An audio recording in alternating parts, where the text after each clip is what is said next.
What's going on, golf addicts? DB here of the Tour Junkies, Pat Perry with me, and we are live on YouTube. We're streaming. We're excited. You may be listening to just the audio version of this podcast. The sad thing about that, if that is you, is you can't see my amazing shirt. I love my new shirt that It I have on right now. is. It is beautiful. It's a great shirt. You also Um, can't see one of the new Tour Junkie shirts that I'm wearing that are in the shop. yeah, that people need to go and buy. But hey, listen, we are really excited to be back at it. We're like, you know what? Next Monday, the PGA Tour comes back. And, the plan would be that it continues to go throughout the rest of the year. So why not let's just get jiggy with it. You know what I mean? And run this little exhibition right on back. So we're here tonight. We're excited. We're going to talk about the Charles Schwab Challenge. We're going to talk about Colonial. We're going to have some fun tonight.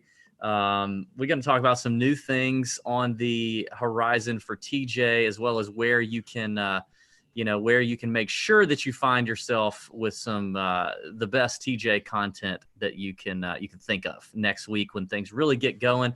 So welcome to everyone getting back into the swing of things with golf. We're probably going to have a lot of new listeners, a lot of new viewers over the next few weeks as the PGA Tour becomes the first major sport that's getting back in action. So we're really excited about that, and very, very, very, very, very, very pumped. Pat, what's the podcast use tonight, buddy? What do you It got tonight? hadn't it hadn't really changed. It's been this way the whole quarantine. Just got a little Tito's with a little mixer here. So yeah, just easy for me tonight. And I may switch it up. Maybe I'll switch it up for next week. I don't know. You can't You tell, got but a I've little got my Casamigos, don't you? Tour Junkies glass. You can't really tell. Yeah, this is a very strong margarita, like 8 parts tequila, 2 parts margarita mix. You know what I mean? Mm. Mm-hmm. Um, Before we get started, Pat and I talked about this today, and we are going to have a great time. We want to hopefully provide some entertainment, a reprieve from whatever it is that normal life is bringing your way right now. But you know, we also want to address what is going on with the country that we are living in right now and what is happening around the U.S. Because as even though our platform is not big, it is a platform, and we talked about it today. It's like, maybe most people listening to this don't really care what we have to say, or and I don't blame you. Like I probably wouldn't either. I mean, I've heard people that I listen to on a regular basis talk about it, and I don't really care. I have my own thoughts, and that's great for them. But for the most part, maybe some of you want to check out during this part. But I do know this, that we have African American fans that listen to this show. We interact with them on a regular basis. I think Anita, our girl Nita, who's a member at the in the Nut Hut, she's constantly talking to us on Twitter. I got my boy that lives here in Augusta. We need to meet up and play golf with him, by the way.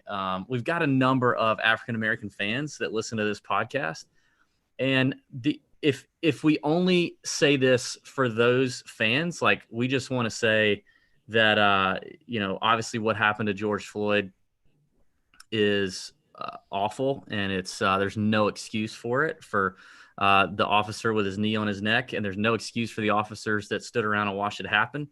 There is absolutely zero excuse for that, and we hear you, and we understand that that there's a lot of people hurting right now in the U.S. and while Pat and myself can't really, I can't empathize because I've not been in that position.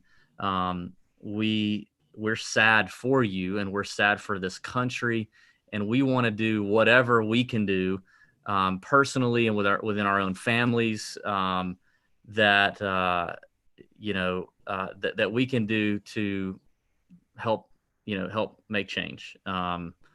And we just want to say that we love you, and we need to stop being so divided, stop looking for reasons to hate people, or and start looking out for people and looking out for each other.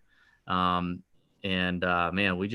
we just want to see things, people change and things get better, and not just, have some nights of protest and then see things move on. And, then we kind of forget about it again. Like we really need some change in this country at a lot of different levels. And we want to do whatever we need to do to help spread that message. So we love everybody out there, and there's no reason that we can't find common ground and be good to people. So Pat. Yeah, I mean, I don't know if I could really say it much better than that. I mean, I think that this is we got this freaking damn pandemic, and then we have this, and this is just so important. I mean, I mean, the fact that our African American brothers and sisters, they're struggling right now, and they don't want it. I mean, what am I supposed to say? I mean, I can't, like you said, use the word empathy. I mean, I can't begin to even imagine what they've gone through and what they're going through now. And so no one wants to hear from me. I mean, I need to shut my damn mouth at this point, and you got to listen. And that's what I want to do, is I want to listen, and I want to be a part of the solution. I think, I think our generation, every generation, can make this change now, and then we can pass it down to other generations. We need to be telling our kids about this. It's tough conversations, but we need to make sure that it is passed down from a generational standpoint, because it's a problem in this country, and it's upsetting to me. And the divisiveness that I've seen is just, it's really sad. But I think we can make a change. And I'm in general, just my personality, I'm a hopeful person. I'm a positive person. And I believe in the good in people. And I think there are a lot of good folks in this country, man, woman, black, white, Hispanic, Asian, whatever it is. And we can all work together to make this better. And because you're seeing right now that it's not going the right way. And we've got to be agents of that change. And I'm all about it. And so I think that, again, it's just, let's just be a part of it. Let's be a part of that change and make things better. I mean, and you can talk, we don't need to get into the details. Like, obviously there's media on all sides screwing this up and making this worse. There are peaceful protests that are fantastic, that we approve of, that I think everybody would approve of and we all agree on. And then there are not peaceful protests, and there's violent protests, and there's, businesses being destroyed, livelihoods being destroyed, looting and all that stuff that nobody, I feel like, really approves of. But, just like, not all those people out there on the streets are bad. We need to start, also recognizing that not every police officer is bad. I tweeted it out today. My dad was a police officer for over 30 years. My dad grew up in the South. He's old. He's in his 70s. Okay. So he grew up in, a South when he was a young man that was highly divided, and racism was stronger then than it is now. And he didn't come out of it that way. Right. And he grew up in the South his whole life. He was a police officer for over 30 years in the South his whole career, and never did anything like what that, I don't even want to say his name, what that dick did to George Floyd. Never did any of that. Never killed another man. Never critically injured another man. And my dad was not behind a desk. My dad was a beat cop on the road for probably 25 of those 30 years. He was a SWAT team commander. He was a bicycle cop. He was a jail supervisor. He did it all. He was a hostage negotiator. He literally never, killed anyone, and never even critically injured anyone. And so, if a guy like that grew up in Augusta, Georgia in the 50s, 60s, 70s, can make that happen, then anybody should be able to do that. So I think obviously we need some reform when it comes to our officers. There needs to be more oversight. There needs to be something else that we can weed out and better find the people like Derek Chauvin or whatever. So I'm going to say his name and then I said it. There needs to be reform there. But I'm reminded, today I was thinking about my dad who retired, 5 years ago. I'm just reminded, like, dang, like he was in a lot of hot situations and didn't have the best upbringing and was able to control himself, enough that he didn't have to take another man's life or critically injure somebody, so there are plenty of those out there. And, let's remember that. And also just, we can't, I was talking to a friend of mine, and he's like, white people you can't just listen right now. Like, you got to listen and speak up. And that kind of challenged me. We do have to kind of speak up. We need to listen first, but we do need to speak up. And because you just, anyway, that's about all the time we want to spend on it, because it's, we definitely want to have a reprieve, but I think it needs to be talked about. That you just said, speak about it. I think that's, what we do. You speak about it. Again, I think, I'm the last person people want to hear from. It's shit. I mean, I grew up, in a way that I feel like I really need to, I don't know, just got to learn to be, you got to learn to be better in these situations, and just, and listen and learn and educate yourself. And like you said, speak out on these issues, because we can make this world better. And I think we will. 100% agree, man.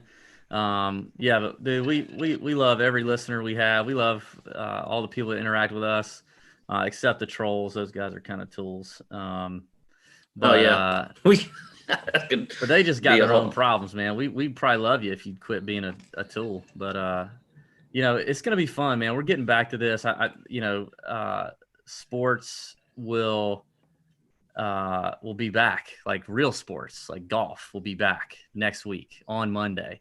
We will have a podcast, and we will be making picks, talking DFS, talking betting, talk all the storylines, and it's gonna feel so good, dude. It's been 2 months since we've done, or 3 months since let's see, April, May. Yeah, it's been like 3 months. It'll be exactly almost 3 months. Yeah, it's gonna feel very much like the swing season coming back or something. You know what I mean? Like, it's gonna feel like except we had a longer break than any break on the PGA Tour. We had a longer break then. That was, I can't wait though. I mean, it's like refreshing that, like, we get to do this next week and talk golf and have live sporting events and all this kind of stuff. I mean, oh man, I cannot wait. I think it's rejuvenated me as far as the show's concerned. We do so many shows every year. God, you need some rejuvenation too. Tell me what that. Let's talk more about that. Tell me more about how. It's from a. We could get into this because we were going to talk about quarantine life and how that may have changed just a little bit, or what we've learned in that. I've learned, for one, how much I freaking love golf. I mean, just the passion that I have for golf. Makes the heart grow fonder, man. Yeah, I've played more golf during the quarantine, and I've felt like I've thought more about what's my process going to be like when we get back to playing DraftKings and DFS golf. Like, how's that going to change? Like, I think that it's interesting that we're not going to have any recent form to go off of, and we'll get into this later, I'm sure. And so I think that I'm probably going to, go with a little more on the stat side than I used to, leading up to these first couple events. And I want to see what happens with that. I want to see, where that goes with my process and things like that. Cause I am, we know I'm a course history guy. I love that. And we're going to have that, this week or next week, but recent form is a huge factor in the way I pick, but I just don't think you can't look at that obviously for these first few events. So I think it's going to be interesting how that works out, and how, my process is. But I don't know. I mean, just a lot of it's just passion for the show coming back. I mean, we haven't been able to, talk real golf and things like that. And it gets, look, I mean, seeing your face every week. I mean, I love you, buddy, but doing this every week and can be a grind at times. And we've had this 3-month break And now I feel like I'm ready to just be shot out of a cannon and get to talk golf and whatever else and interact with folks. I can't wait. So I hope you're shot out of a cannon into like, let me create some content world. You know what I mean? Like I would love to see your face more on the Instagram feed, and you know what I mean? Like that's what I can't wait to see Rejuvenated Pat do all that. That's gonna be a lot of fun. You know, we haven't been able to do as many podcasts as we wanted. You know, now we have brought some value, I feel like, to some Nut Hut members since the quarantine happened. If you stuck in there with us, we really appreciate you guys doing that. That was awesome. That meant a lot to us. We've had some great Nut Hut nights during this whole COVID thing.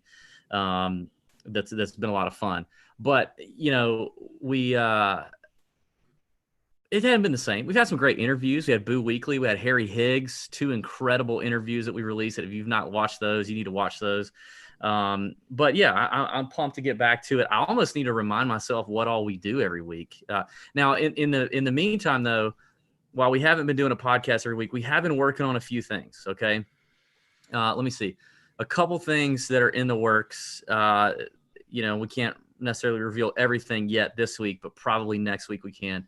Couple things in the works. First of all, we got new head covers. Pat, you should go get the head covers and show them to everybody in the camera. Are they right there? You got some head covers? Actually. Yeah. Okay. We got some new head covers. Driver, 3-wood, fairway wood, any fairway wood, and right now we only have mallet putter head covers. The blade putter head covers will come in a couple, maybe like a month or two. But these things are freaking sweet. They're made by Case Golf. That's CAYCE. And they are amazing. They will be on the shop, whatever, KC Case, I don't know. They will be in the shop for you to purchase, what's today, Monday, probably by Thursday at the latest. Show them to us. Are we ready for the great? Yeah. I'm going to start with a putter cover. So here is the mallet putter cover. Okay, you got to like get it out of the freaking glare. Hold it still. Damn it. Those are acorns. Those are little acorns on there. I mean, what are we doing? You wanted like some real detail. There you go. Okay, that's good. I mean, you're like waving it around. The camera won't even focus on it. Okay. All right. Fine. Okay, that's the mallet putter. This is just like old times. Yeah. All right. So 3-wood. Okay. All right. Now you might not. There you go. I mean, I have to kind of. You may not be able to see the subtlety there, but there's the definition of addict there from the old dictionary, which is the book of word definitions. There's what you need right there. And that's got the word addict. Yeah, that's the word addict right there. Okay. Driver head cover. We got this white one. Ooh, that is fresh to death. With acorns again. Dude, that thing right there, that's going to go quick. I can tell you that right now. That's going to be a hot seller. Yeah. But this one too, right here, this is a little different. This one you're going to be like nobody's going to have a color like this. Okay, so. Dang, Gina. That's fresh, man. Those are sweet. That's a driver one too, right? Yeah, that's a driver one. Yeah. Okay. So the driver ones are the white and brown, right? No, we got one. We also got a driver one, just like the 3-wood one. Oh, okay. Interesting. Okay. Yeah. At least, yeah. See, how much are we? I don't know. We don't. These are different. These are different sizes. See, okay. The same. Beautiful, man. Those are beautiful. So we got those. What else have we been doing? So next week, pretty sure next week we will be announcing a new partnership that we are extremely excited about. That is gonna take the top off the defense, if you know what I mean. You know what I mean? Like we're gonna throw a bomb. We're gonna take the top off the defense with this. It's gonna be super exciting. We are very pumped about it. We've been working on that in the background. It's been very boring. A lot of attorney stuff, which has been annoying. Big words and a lot of big words. A lot of big words and waiting, and then all that stuff has not been fun. We're going to continue bringing the DraftKings Tour Junkies After Dark video on YouTube, on DraftKings YouTube channel. So that'll be back next week. Obviously, we'll have the Nut Hut fully up and running. So also that's a big thing I needed to say. For those of you who have suspended your Nut Hut account when COVID hit, those will automatically, that means you don't have to do anything. Those will automatically kick back in on Monday, a week from today, for tournament week. Those will kick back in. You will have access again to the Nut Hut, and yeah, your billing and everything will just pick right back up where it left off. We'll have an amazing chalk bomb coming out next week. Ben and you and me have been working on the chalk bomb. It may have a fresh look to it. We're excited about that. Mm-hmm. Maybe not. We'll see. What else? Pat, are you going to do your fantasy golf sommelier? Yeah, I can't wait to do it. I've got so much stuff like built up that we think it might be out on Tuesday, maybe? There's a chance. There's a chance. Actually, I think it's going to be out on Tuesday. Yeah. That'd be a hell of a breakthrough there. I mean, that's how we know Pat's been fired out of a cannon, ready for TJ content, is if it gets out on Tuesday. So next week, we're going to do our ending segment on next week's show is going to be just the tip.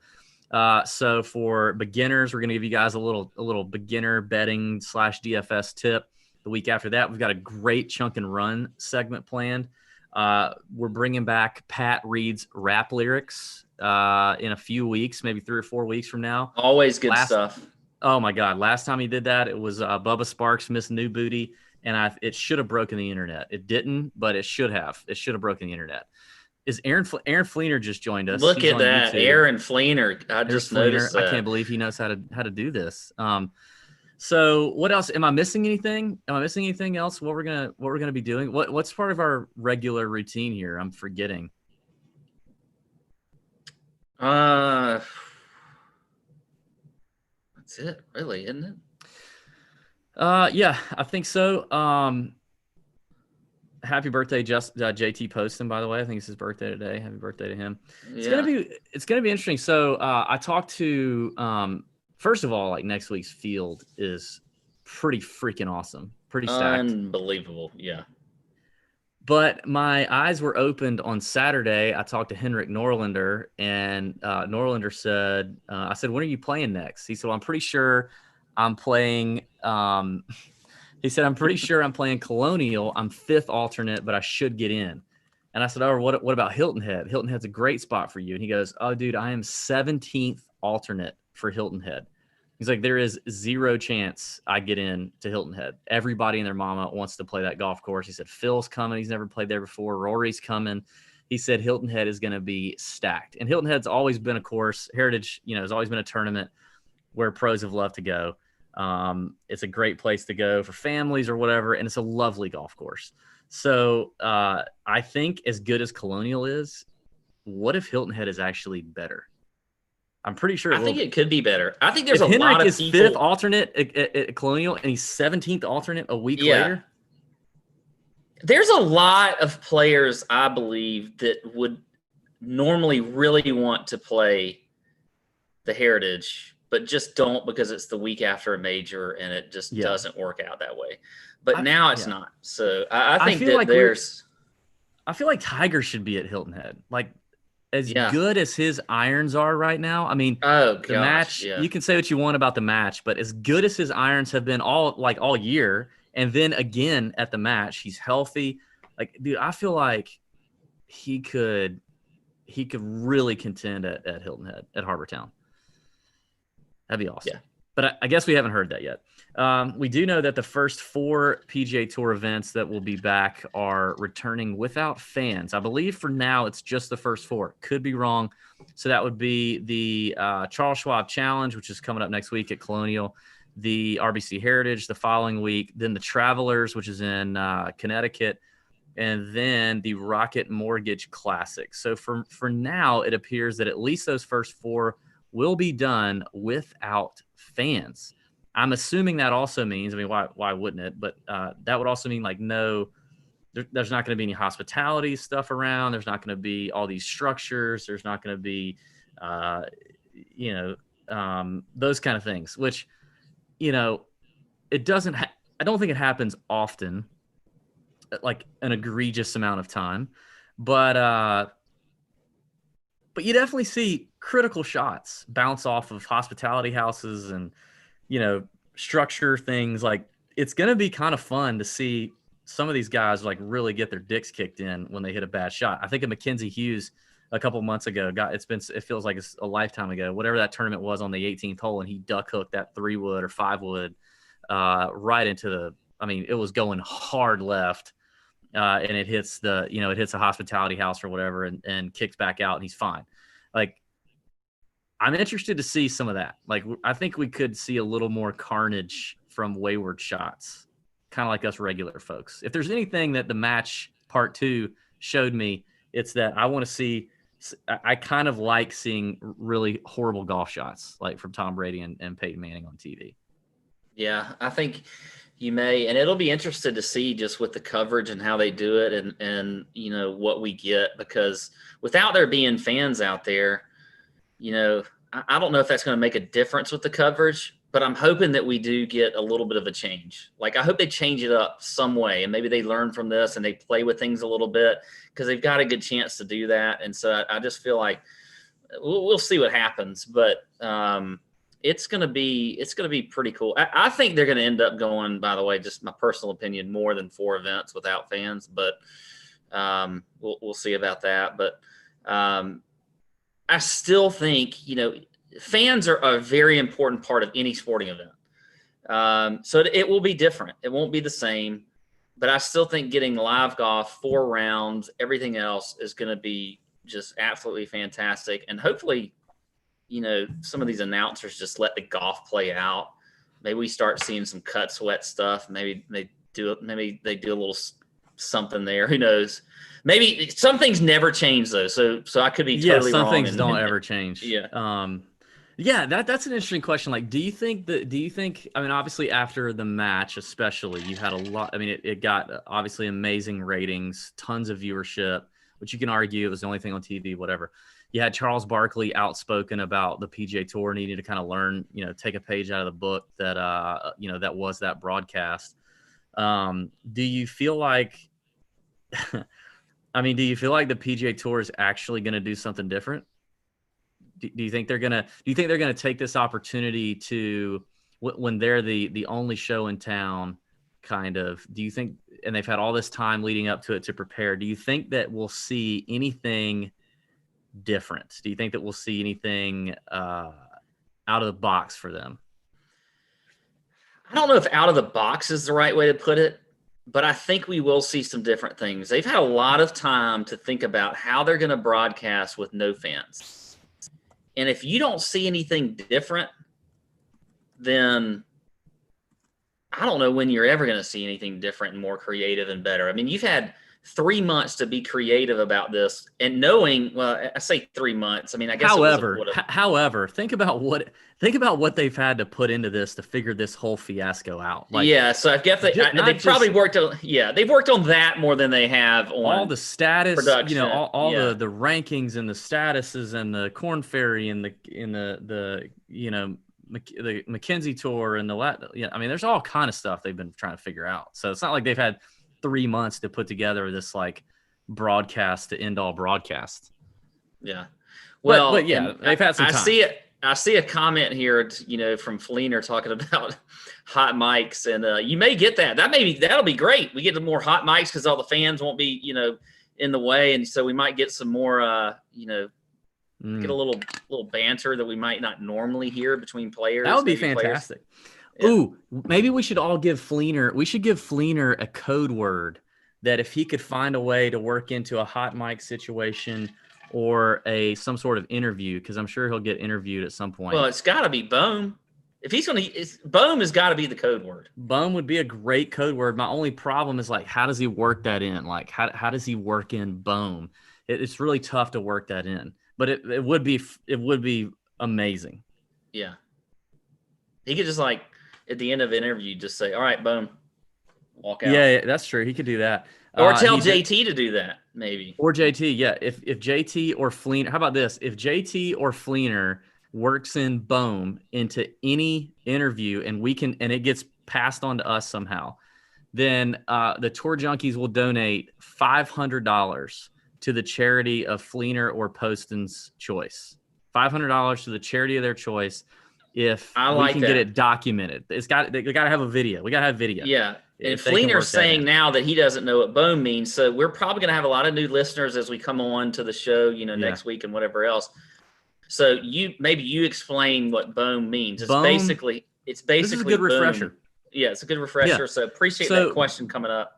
Great question from the listener there. Bohm originated in 2016, the night that the U.S. won the Ryder Cup. Me and Pat were on the hallowed grounds of Hazeltine to witness it. And around, I don't know, let's call it 1:30 a.m., we were celebrating some double-aged Woodford.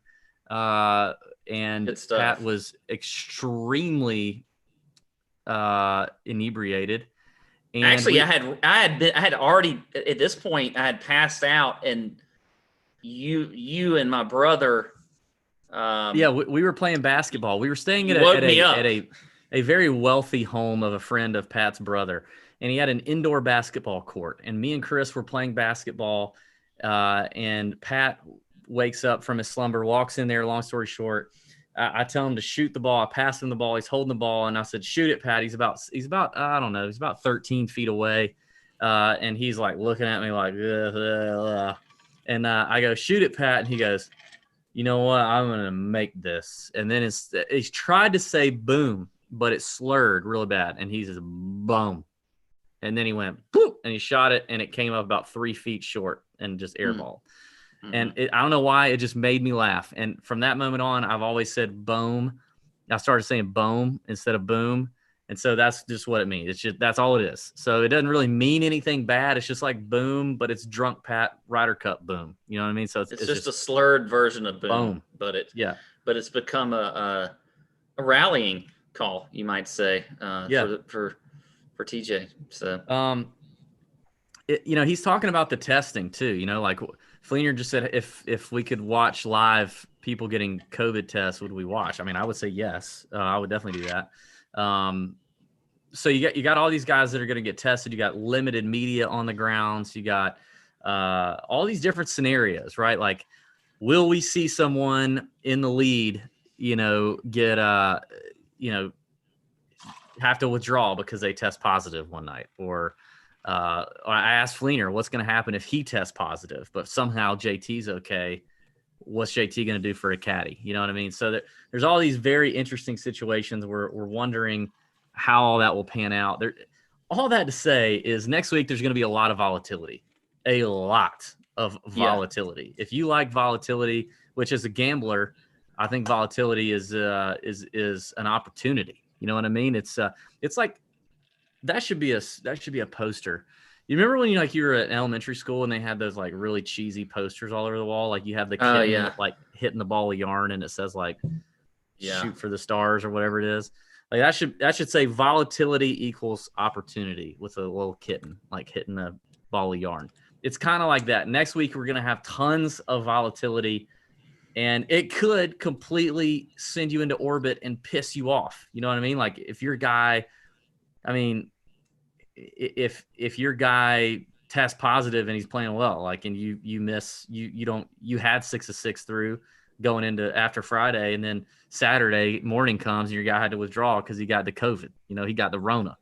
He got that cough, that sneeze, but that'll put you in the hospital stuff. That might, he got that go away for 2 weeks and be by yourself and scroll your phone and do your thing, kind of cough. That may piss you off. Like that very, very well may piss you off. But it could also mean a lot of opportunity in terms of gambling, in terms of DFS.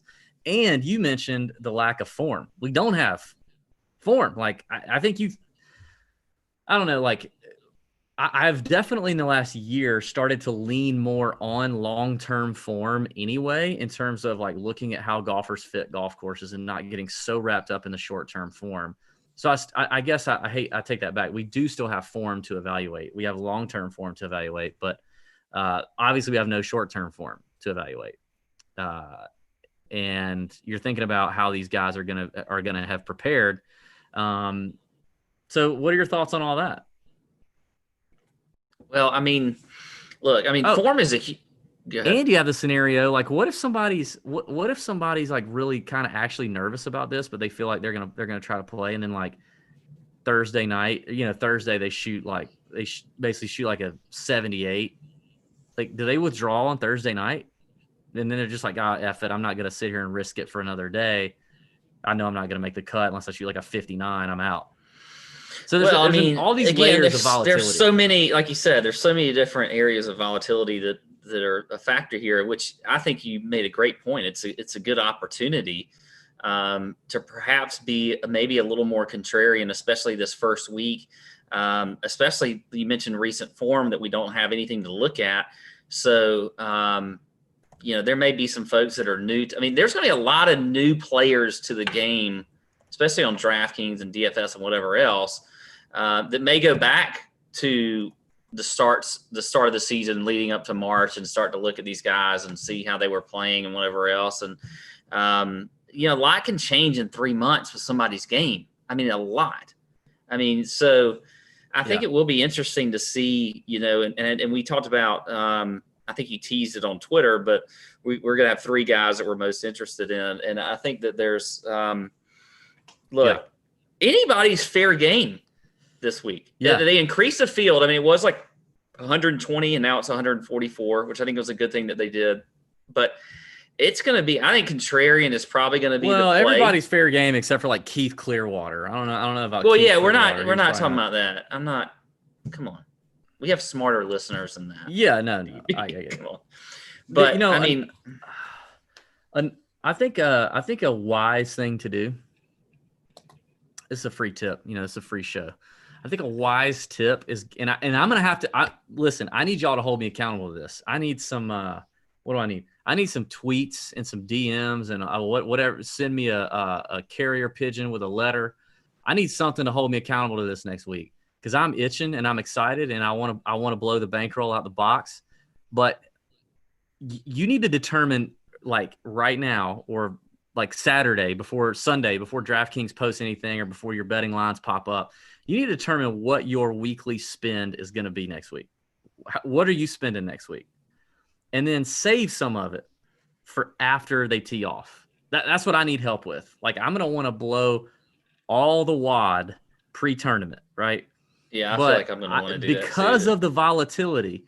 Because of the volatility, it may make a lot of sense to save some cash for Showdown, and it may make some sense. Definitely make some sense to save some cash for live betting.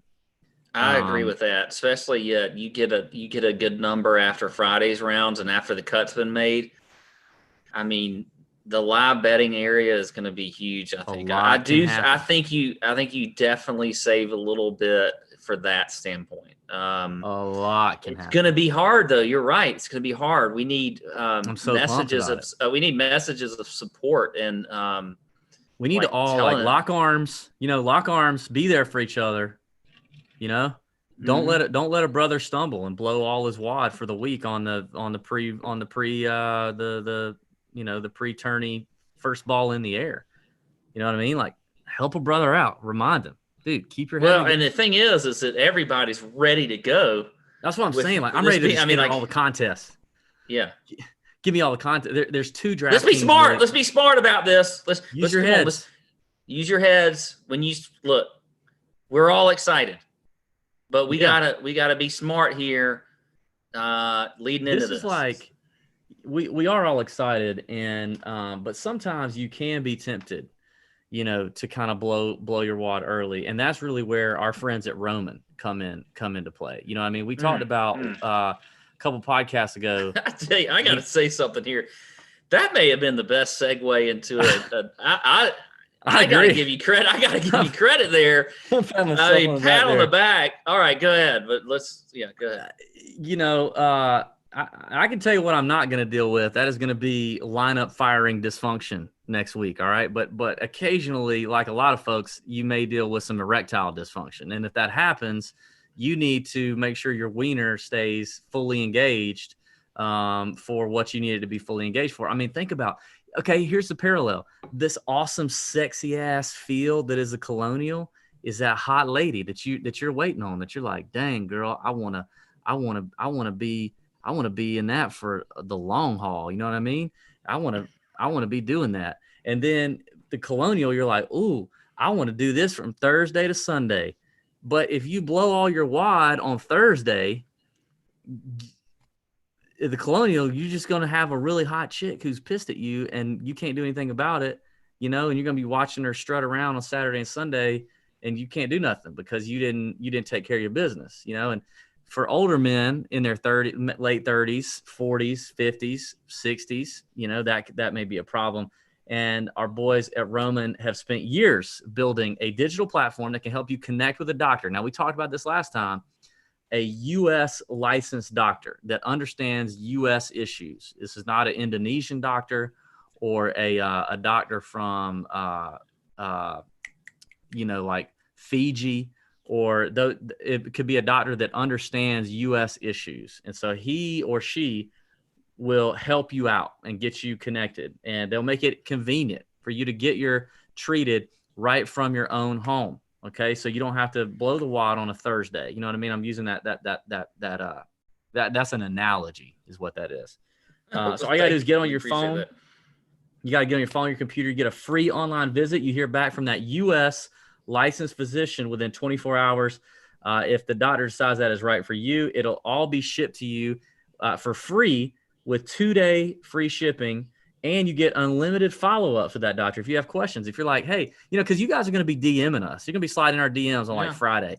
Hey, who do you like for a live bet? Who do you like? And so we're kind of like your U.S.-based doctors. But Roman, you could be like, hey, I've had a hard wiener for like 18 hours. Is that okay? And they're going to say, no, you need to go see. So, just like you slide in our DMs, you can slide in your doctor's DMs, an American doctor, to get that stuff right. And there are no commitments, and you can cancel at any time with Roman. So if you're struggling with the old ED, you can stay home and go to getroman.com/Tour Junkies. I've never been so proud to have my own URL, man. That is getroman.com/Tour Junkies for a free online visit and free 2-day shipping. That is getroman.com/Tour Junkies. That is ROMAN. Get that. No, not get that. Getroman.com/Tour Junkies. Get that. Don't blow your wad like we want to. Like real discreet packaging too, right? So like they do. It is discreet. I mean, I would. Well, yeah, I know. It is discreet though. It's almost like too discreet. Like your wife's like, are those illegal drugs? Is there some sort of something that, yeah, it is a little too discreet. Like they can afford to put like I don't know what you put on it, like a GR on it. A GR would change the world. If they just had like a red thing with like a white GR, your wife would be like, oh, that's some business. You know what I mean? Like, yeah. But when it just comes like it comes, you're like, whoa, is this anthrax? You're not really sure. All right, well, let's talk about some players, Pat. Yeah. Let's look at some odds, and we're gonna cover plenty of strategy and for DFS, for betting, all that stuff. We're gonna cover all that next week. We just want to kind of dip our toe in it. You know what I mean? We want to dip our toe in it.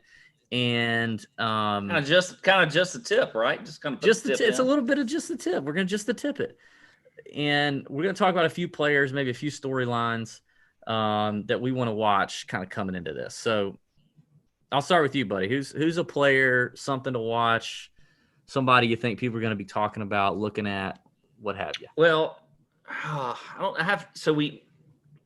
this is the three guys that we're most interested in that we talked about. Sure. Right. Okay. So I'm going to start with the most obvious, I think, and then I'll work backwards from there. But I'm extremely interested with Rory playing in this event. I mean, he's obviously the odds-on favorite, so there's no, there's nothing new about that. But he's never played here before. I do think it is a course that he could absolutely light up, which of most courses really. But, we saw him, leading up before, the COVID hit. The guy was playing lights out and having what was looking like a fantastic year. We know that he took a little bit of time off before he started playing again, and then he did the match and whatever else. He looked a little rusty. I mean, he had some good shots, but he is one player that I'm extremely interested in. We'll see where he comes in on pricing. But I just feel like this is a good place for his game. You know, you got bent grass greens here. I feel like he can putt well on those. This is it's not a guy who drives the ball as well as he does. You don't really have to be that long off the tee or anything. But I still feel like it's a good course for him. So I'm just interested in Rory next week. And I want to see – we'll start to see ownership projections early in the week next week. But and I know he'll be the highest priced guy, but I'm excited to see him play this event. He's never played it. I think I mentioned that. So he is, to me, one of the more polarizing players in this field to talk about, and we'll just see what happens. But yeah, so Rory first. He honestly wasn't on my radar. Like I actually wrote down 8 names because I was going to make sure that I could give you some different names in case we started off naming the same people. I wrote down 8 names, and he's not one of them, which is interesting. I mean, like obviously Rory's. I guess maybe I was trying to be a little contrarian with this. I was not well. One pick may be contrarian, but I mean, obviously, I felt like this is one of those things. Like Rory had the most to lose coming into Old Corvid because, you know, he was playing the best of anybody in the world. He was absolutely on fire. Yeah. So I do feel like he had a lot to lose. So you naturally, I think that it makes him interesting though, because he's the favorite. He's going to be the highest priced player. So I just feel like that makes it, you know, interesting to see, like, you know, where he's owned, you know, yeah. Whether or not you want to fade him or not, there's a lot of decisions to be made on Rory. So I think that makes him interesting just in itself. Now, am I saying I'm going to play him? I don't know, but I do think this is it, and the fact that he's never played here before. But I think this is a good course. See, I don't think there's a whole lot of decisions. I mean, you're not going to bet him at 7.5 to 1. No, you're definitely not going to bet him. You're probably not going to play him. Like I don't know a scenario where you play him. I mean, even if he comes in at, and I'm sure we'll talk about this next week. If he comes in projected at 5%, which would never happen, it's not going to happen. That's not even going to happen. If it was 10, if he was 10%, I still don't know that I would pay probably what he's going to come out to be, given all the volatility we've just talked about and how if it hurts anybody, it really sucks for Rory because dude was rolling. I mean, he was absolutely rolling, and not that all of a sudden he just, you know, sucks at golf. Like I'm not saying that, but it's definitely a momentum killer. Like for him to have to take the next, 90 days away from competitive golf outside of driving relief, which you could argue really wasn't competitive golf. It's a momentum killer at minimum. So I don't know that you're going to have a decision. I think this actually brings up why. I mean, like when we talked about what we were going to talk about tonight as far as players, it was you're most interested in. It wasn't guys that I picked that I was going to necessarily play, but I think Rory is interesting, and I think this week or next week is interesting to see what's going to happen with him, and I think it also leads me to the belief, and that this is another discussion, that you could see a lot of these top name guys miss the cut or not do well, which is one reason. Or get the Rona. Well, that, or it's just one reason to maybe look to be a little more contrarian, because you don't know. You don't know where they're from. Oh, yeah. Next week is a contrarian week for sure. You do not know what they've been doing. Another reason you should actually, if you're on social media, you should pay attention, because you could see whether or not maybe they've been practicing or they've been doing this or they've been doing that. But I think that's an important thing, is that there's a lot of guys in this upper tier that are probably going to be, worth fading and that could miss the cut because we just have no clue. We don't have any clue. All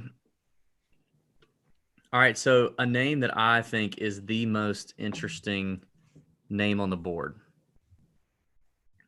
without a doubt, is Jordan Spieth. He is 55 to 1 to win this golf tournament. This is a guy who's won here in 2016, which he bookended with runner-ups in 2015 and 2017. Last year, finished 8th here. He's gained 52 strokes total in the last 5 years at this golf tournament. Second place to him is Kevin Na at 37 strokes gained. 52 strokes gained in 5 years is an awful lot of strokes gained for those of you curious at home. This is a golf course that Jordan Spieth, as we know, has felt extremely comfortable in, dominated, and has been very good to him. Now, we all know how poorly he has played. He hasn't won in 3 years, and he's played pretty bad. The best thing we've seen flash out of Jordan Spieth was a 9th place finish at the Pebble Beach Pro-Am in January. That's the best we've seen. But it's been pretty lackluster other than that for the last year, pretty much. But opposite of Rory, I think, somebody who you would think may benefit the most out of this 3-month hiatus of living kind of quietly off to the side with no media attention, not having to answer press conferences about how you're struggling, what you're doing, how you feel, where's your game, blah, blah, blah, not having to do all that, but just being able to go away for 90 days, get his head right, get his game right, and work, and show up now to a course that he must love. Like, he's got to love it, and he's had so much success at. I think is going to be extremely interesting. Extremely interesting. I think there's a chance that we actually see, in terms of DFS, I think there's a chance we see a chalky Jordan Spieth next week, because I think everybody's going to think it's going to be one of those whole like psychological things where it's like, well, I'm going to do this because they think I'm going to do that. But what if they know that I'm going to do this because they know that I'm going to think that they're going to think I do that? Like, it's going to be all like this total head game back and forth, because you're going to have all the touts, everybody, all the talking heads talking about Jordan Spieth in the same way I just did. And it may put people on him. I think there's a chance we see Jordan when I say chalky, I think we see Jordan potentially at 15% or higher owned in terms of GPPs, or in terms of DraftKings, DFS, that kind of thing. But I think he's the most interesting name on the whole board because of where we are. If we were coming back to, Bay Hill or Hilton Head, I don't think he's as interesting. But coming back to a place like Colonial in his home state of Texas, where he's had all this success, I think he is easily the most interesting name on the board. And I'm looking at him right now on DraftKings Sportsbook. He's 55-1. That is extremely tempting to snatch up. I mean, the defending champion is Kevin Na, who's also 55-1. So, what if the Golden Boy got his crap together over this last 90 days and has figured some stuff out with the driver? I mean, the putter's been fine. His putting has been fine. What if he's figured out some stuff with the driver and the irons, and he's had some time to decompress? He's had some time to get that mind right. He's a winner. He could win that golf tournament next week. Do you think he could? I'm getting some no way DB on YouTube. I think he could. I'm not sitting here saying it's a stone cold lock, but I think Jordan Spieth, this is a great opportunity to embrace the volatility that we're coming off of after this 90-day break. And Jordan Spieth benefited from it as much as anyone, if not more than anyone else in this tournament. Yeah, I mean, I think you could. I understand what you're saying, and he has obviously performed extremely well in this course. He's comfortable there. He's in his home state and everything else. I talked about bent grass greens. We know he's a good putter in general. For the most part, I know things have been kind of, crazy and whatever else since, the last few years he hasn't been as good of a putter. But I think he's very comfortable on greens like this. We know he's been playing a decent amount. We've seen him play in the Marido tournament that those guys in Texas have been playing. Like, he hasn't competed. I think he was a marker.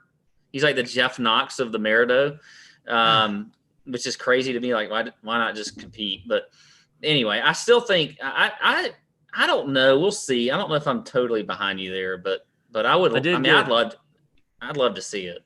One thing Alex Hahn brought up a good point on YouTube that there are so many good players, he probably won't be 15%. You're right. Kind of forgot about that. There's a lot of good players. Ownership is going to be diluted throughout. So 15 may be a reach, but I think that depends on where he's priced.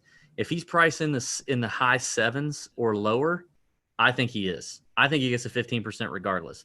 If he's like 8,200 on DraftKings, if he's higher than that, I don't think he gets over that. But I think if he's 7,900 or less, I think there's a chance he could get the 15%.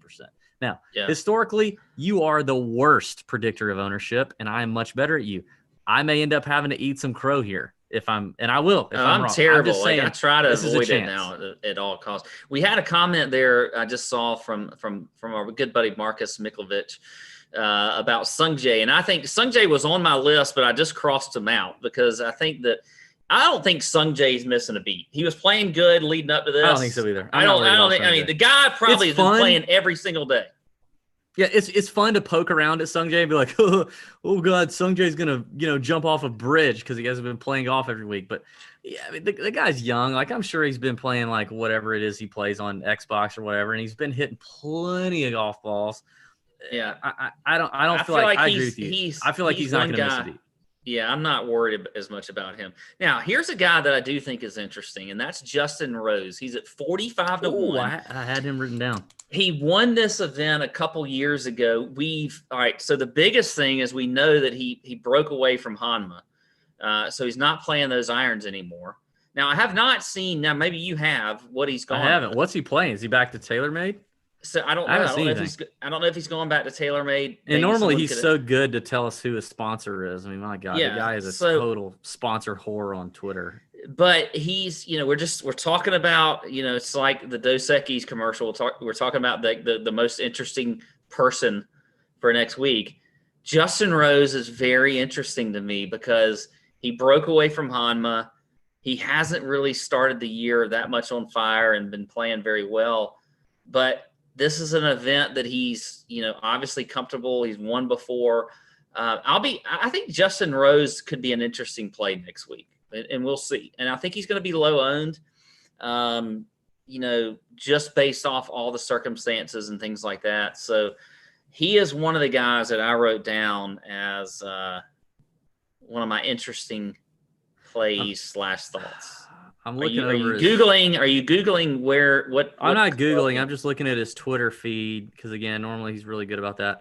I don't see anything definitive as of yet. Yeah,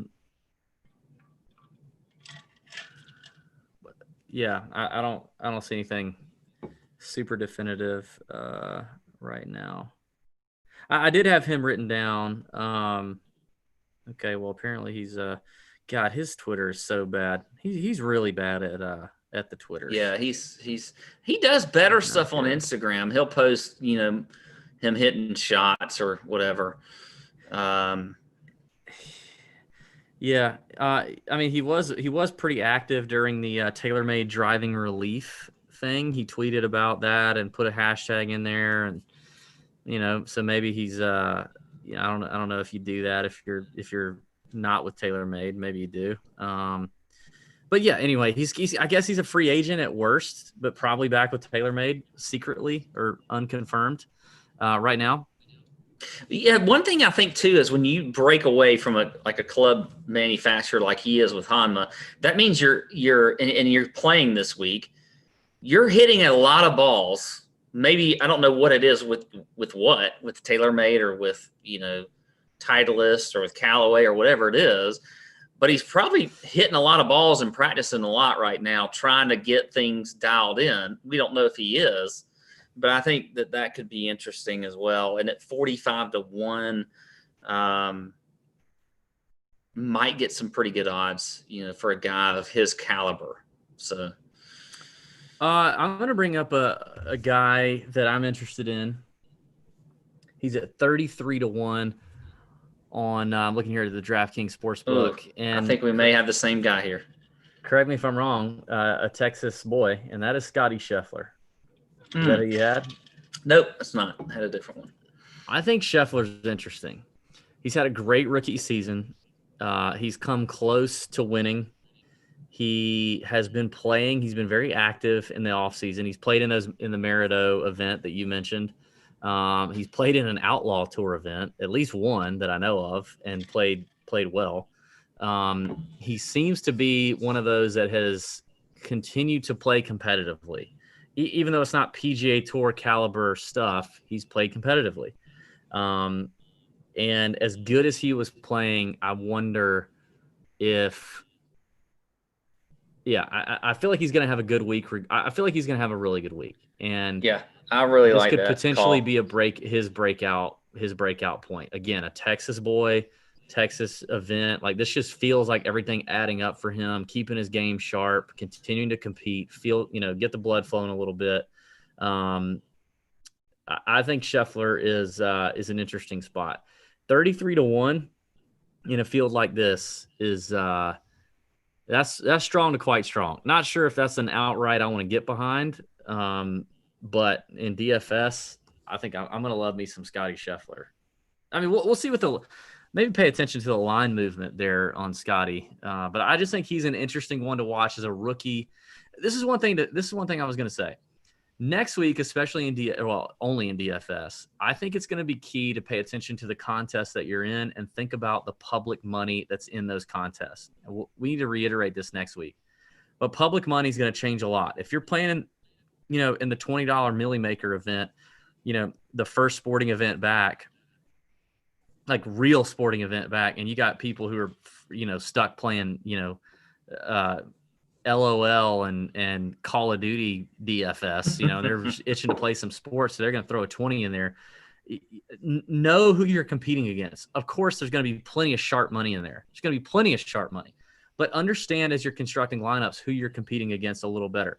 If you're playing in the single entry 555, Millie Maker, that's going to be a lot different, right? Like, Scotty Scheffler's not going to surprise anybody in that paying $555 to get in that contest.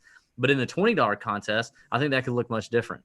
So understand that based on the contest selection, we're going to have a ton of public money flooding into PGA Tour DFS over the next, I don't know how many weeks, until the NBA, until the Major League Baseball, until potentially NFL gets get. There's going to be a lot of public money, and public money is typically uneducated money.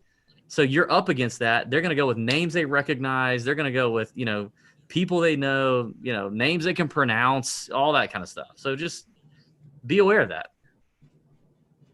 Vice versa, somebody may see a Jordan Spieth in the $20 Millie Maker and be like, yeah, I'll take him along with me, DB the Fish over here, taking Jordan Spieth. But I'm just saying, like, understand what you're dealing with.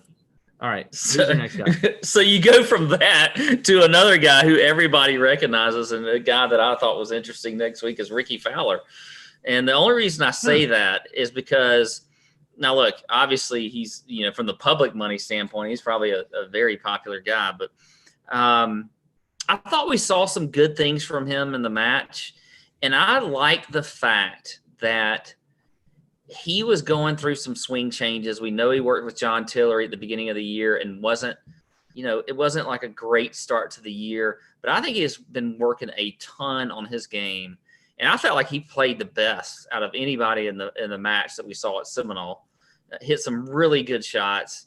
I think Ricky Fowler is an interesting person to look at next week, because when you're working on your game and changing coaches and doing all that kind of stuff, you are literally just every day grinding, trying to get what you're getting taught down, trying to, get dialed in and things like that. So I feel like Ricky is almost like he's as primed as anybody to really start anew after this 3-month break and all the work that he's done, changing coaches, all of that kind of stuff. Like, I think Ricky has a chance to come out and play really well on this course.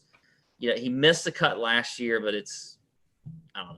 He was, again, he finished T15 in 2018, so he's obviously played here well before.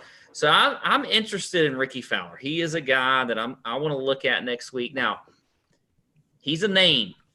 He's somebody that everybody's heard of, that you might see the new money come after. but I am interested to see what it looks like for him next week. So he's a guy that I'm probably going to have my eye on for next week's tournament. I mean, if if driving relief weighs in at all, he played great for that. I mean, he should have won that almost single-handedly for driving relief. But he was striking the ball. To me, he looked like he was striking the ball well. It looks like things are coming around. Except for that shank when they got except down for the to shank. That was god awful. Yeah. But anyway. All right, so my final guy that I'm going to bring up tonight that I think is an interesting one to look at. And I think there's a few more in here that you could mention. I think honorable mention, just some quick hits. Jason Day returning to the first tournament in the middle of a pandemic cracks me up. I think there's so much irony in that that I just can't even believe it. I think DJ is low-hanging fruit with as poorly as he's played all year, as poorly as he looked at the driving relief thing, if you want to put any merit into that. He just doesn't seem to be all there, and I'm not just speaking to his mental capacities or IQ. But I think those are all low-hanging fruit. I think one to watch is another Texas kind of guy, Bryson DeChambeau. I think Bryson is going to be interesting. He was on a tear leading up to the pandemic, and obviously he's packed on all his muscles and his he's all Hercules. Is this a going to be a positive take on Bryson or a negative take? Like, it's just a neutral take. It's just a neutral take. I'm stating the obvious that he was playing extremely well. Can't deny that. He's a Texas boy. He does seem to me, I believe Bryson is a very motivated guy. I believe Bryson wants to be dominant on the PGA Tour. God, I mean, like the level of lows I got to during the pandemic and the quarantine, to where I was watching his Twitch streams where he was working out just so I could make fun of him and further solidify my disgust with Bryson and who he is as a person. Just shakes me to my core. But it, again, like I said, Texas event, SMU guy. I mean, what the hell else has he been doing? He lives by himself, I think, or he's got like one roommate. Like, he's not married. He doesn't live with his parents. You watch the Twitch stream, it's like him and some monkey that he's got to freaking video him doing his oblique workout and his, ISO shoulder rotations or whatever it is he's doing. Like, what else would he have to do? We've seen him hitting golf balls in the net. He's trying to get his speed up, all this. Of anybody, I feel like at least I'm safe in knowing that probably, other than maybe Jordan Spieth, nobody has worked harder in the offseason than probably Bryson. Which I got to give it to him. I got to give him that. He's still a tool while he's working hard, but I feel like he's worked hard, and I feel like he's going to come out, buff, stretched, and ready to, F some people up on the golf course. I don't agree with that. You don't? No. What do you disagree with? You think he's just been sitting at home playing Fortnite all the whole quarantine? I think Bryson's the type of guy that needs to be in the competition and needs to be like, I just feel like I don't know. I don't like him coming out of the box hot. Like, I feel like he needs to play a few events, play well, gain some confidence, things like that, and then we'll see him start to play better and whatever else. I mean, he's just extremely talented, but it's just really like out the box. I don't like it. I don't like Bryson. I mean, I do. I think I'm probably gonna. I mean, what are his odds right now? He hasn't played well. He hasn't not played well at this event either. 22 to 1. Yeah, but I mean, I don't know. I like him coming out of here. But all right. Cool. Those are just a handful of players. Obviously, we'll talk some more about those guys as we come back next week. We'll have, we'll have plenty of other takes coming down the pipe. You got anything else, Pat, that you that's kind of you feel like you need to tap on tonight? No, I think that's it. I'm just ready to go next week. It's gonna be great. Maybe I should shave. Should I shave before next week's show to go back to normal? Absolutely not, man. I mean, honestly, nothing has gotten more hype during quarantine than your beard. I mean, it's been white, black, Asian, blondes, brunettes, redheads, male, female.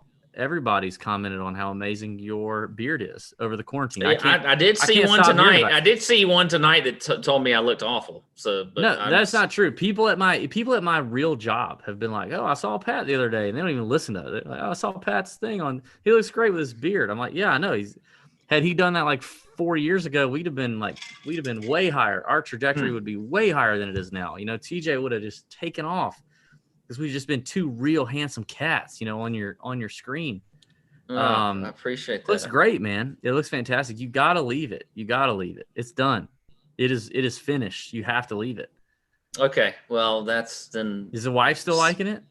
Oh, she loves it. Well, that's the most important part. That really is the most.